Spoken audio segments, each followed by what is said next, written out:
Good morning, everyone. Today we're doing a book about everyday engineering called Skyscrapers by Scholastic Books. It doesn't have the author listed, it just has the company. That's interesting. Oh, on the side, it has the author. On the spine of the book, it says Everyday Engineering Skyscrapers by Chris Bowman. So remember, we have the cover, the back, and the front. And then we have the spine of the book. And this book is a hardcover. Okay, here we go. This is a beautiful picture of some beautiful skyscrapers. In fact, I know about these. These are in Barcelona, Spain. This building is super cool. Looks like a rocket ship. Do you think this book is fiction or nonfiction? It's got real pictures. We'll talk about that at the end. It has a table of contents. That tells you what it's going to be talking about and on what pages. What are skyscrapers? Skyscrapers are tall buildings with many floors. They save space in big cities. People can live, work, and shop in skyscrapers. The first skyscrapers were used for businesses. They were only about 10 stories tall, or 10 floors. Like when you go in the elevator, it would only go to 10. These buildings were made of brick and iron. Steel helped later skyscrapers rise tall. Do you see here? That's steel. It's a metal. It's very strong and can be used for building. Today's skyscrapers are much taller. Elevators carry people from floor to floor. There's the elevators. The buildings are made of steel and concrete. This makes them extra strong. Types of skyscrapers. Skyscrapers come in many looks. Most have a tube shape. These look like tall boxes. Some are made of several tubes reaching different heights. These are called bundled tubes.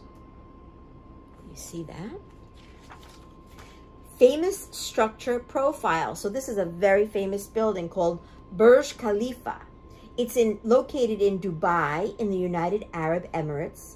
It is a bundled tube skyscraper and it was finished in 2010. So this is 2020 now. So we think about how many years it's been. So 10, 11, 12, 13, 14, 15, 16, 17, 18, 19, 20. It's been this many years since it's been built. How many years is it? Did you say 10? It has been 10 years since it was finished. The architect, that's the person who made up the plans. That person's name is Adrian Smith from Skidmore, Owings & Merrill LLP. It is 2,717 feet tall. I'm only 5 feet 1. It's much bigger than me. And it has 162 floors. So in that elevator, there's 162 buttons. That's a lot. Skyscrapers often have space for homes and businesses. Apartments and offices are placed on different floors. This is an observation deck. An observation is when you look and see. So here on this observation deck, you can look and see the city around you. Many skyscrapers have observation decks at the top for city views. How do skyscrapers work? Most skyscrapers are built on bedrock. Bedrock is really strong rock in the ground. It's not dirt because dirt moves around. It's not sand because sand moves around. Bedrock is rock that doesn't move. It's very strong. Their concrete bases are buried under the ground. These wide bases hold the load of the building. So this is underneath. This is underneath the ground too. Everything that's in the blue is underneath. They build this to hold up the building. Have you ever watched a building get built? It's fascinating. A grid of columns and beams make a skyscraper's frame. These are often made of concrete and steel. Glass curtain walls let light in. Do you see all those big windows? so the apartment will get a lot of light. Dampers at work. What's a damper? Skyscrapers must stay up in earthquakes and heavy winds. These cause torsion on buildings. That's pressure. So you know, like when you're walking in the wind and the wind is blowing you and it's hard to walk, that's torsion. It's the pressure of things moving. But for a skyscraper to stay up in an earthquake and to be able to sustain high winds, they have dampers, strong frames that keep the skyscrapers steady. New skyscrapers are being built in creative shapes. They look like art. They're not just long rectangles anymore. They are also growing taller and taller. The sky is the limit. This here is the glossary. It tells you the definitions of words that were used there.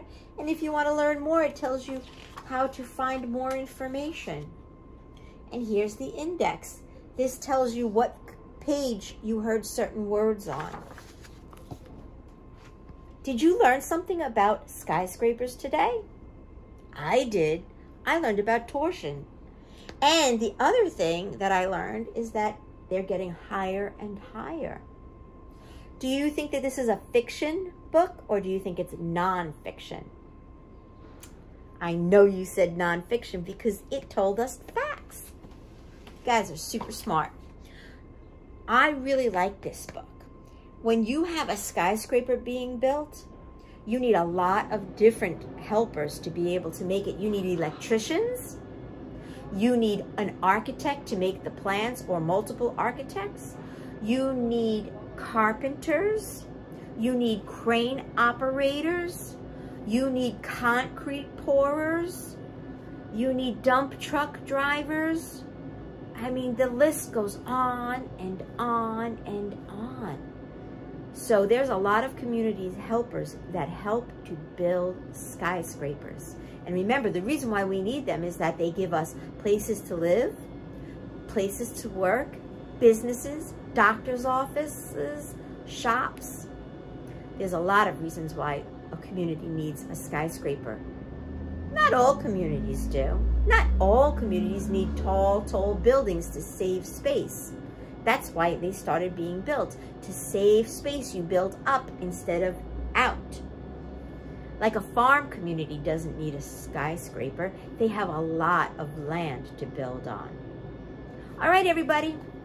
Draw me your favorite building. Do you have a favorite building in New York? I really love, really love the Empire State Building. Maybe Mommy or Daddy could show you that building on the internet. Do you have one? I hope you have a great day.